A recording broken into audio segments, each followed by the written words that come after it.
Okay, this is a data feed tutorial, and I'm just going to show how to set up some data feed to come into your spreadsheet, which a couple tricks that I learned to save you some time. Two things you have to know, two things I'm going to talk about in this video. One is a couple tricks with dates and time in Excel. Maybe you already know this, but basically if I stick a number in to a cell, let's say it's 1.5. Okay, if it's formatted for a number, it's 1.5, but if it's formatted as a date, what happens? Let's start with 1.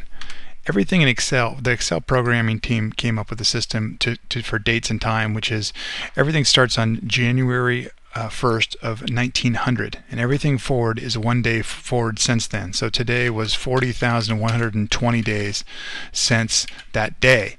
Okay, and then with time, it's similar. Okay, so let's put in 40120. You can see it's November 3rd, and you can see that the time right here is 0 because use the decimals for the time system. So if I put in 40120.5, notice that this switched to 12 p.m. noon, so that's half the day, half of a 24-hour period. If I put in 40120.25, that's 6 hours, which is 6 a.m., 6 hours past midnight. So it's important to know how that works, because when you set up the time, what you can do is rather than come in and change the dates every day, you can put in today's date right here with a function called equals now, open paren, close paren. Okay, and that's going to grab the current time.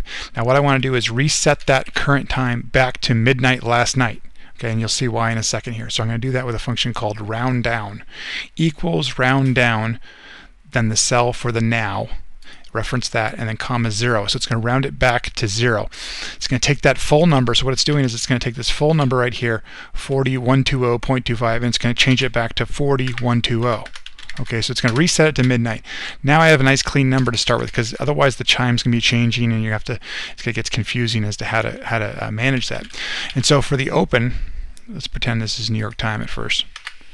I'm going to add 9.5 hours to midnight. Okay, so it's going to keep it nice and clean. Round it back to 0 so we have a nice clean date. Now we're going to add 9.5 hours. And the way you do that is with a function called equals time, open paren, 9 comma, that's hours, minutes, seconds. Okay, in my case, I live in California, so it's only 6.5 hours from midnight to the open, so I'm going to put in 6.5 hours. Now, I'm going to use that same VLOOKUP function I used before. I'm going to look up this time in this data table, and I'll show you this data table in a second. And it's going to pick out the 6:30 a.m. bar, and then I can choose the column number. You basically have to learn that equals VLOOKUP function, which you can through either an Excel book or on YouTube tutorials or whatever. But equals VLOOKUP, or use it, or just learn it from the help section of Excel. Okay, last thing, the account name. You know, this is the syntax to bring feed from OpenECRI, or any DD link is similar to this, but it's equals your account name, this line, bars. This is all in the PDF on the OpenECRI website. And then this is going to choose the open price for the 30-minute bar 66 bars ago. Okay, 66 bars ago. So I stick that 66 bars ago, and you don't have to type these in every time. You can just drag them, right? Oops.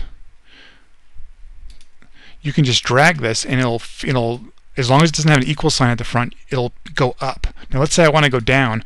Well, you teach Excel a little pattern, and Excel Smart, it's going to know that if I go 66, 65, I want it to count down. So all I do is drag that down to 0, and all my codes fill in. Now I can go into the replace function in the Home tab in Excel 2007. You go into the Home tab, find and select replace account name with equals account name, or whatever your account name is. Replace all. I can't do it now because you'll get stuck in a loop if you're not linked, so don't ever do the equals. It's going to look for DD links. Okay, so that's some basics. You can set up this table, reference the table over here, and now you have a data feed site. So let's call this data feed, this sheet. Okay, and now I can go to another sheet and do something with the data, and then just refer back to that first sheet. I can do charts or whatever. I'll stop it there.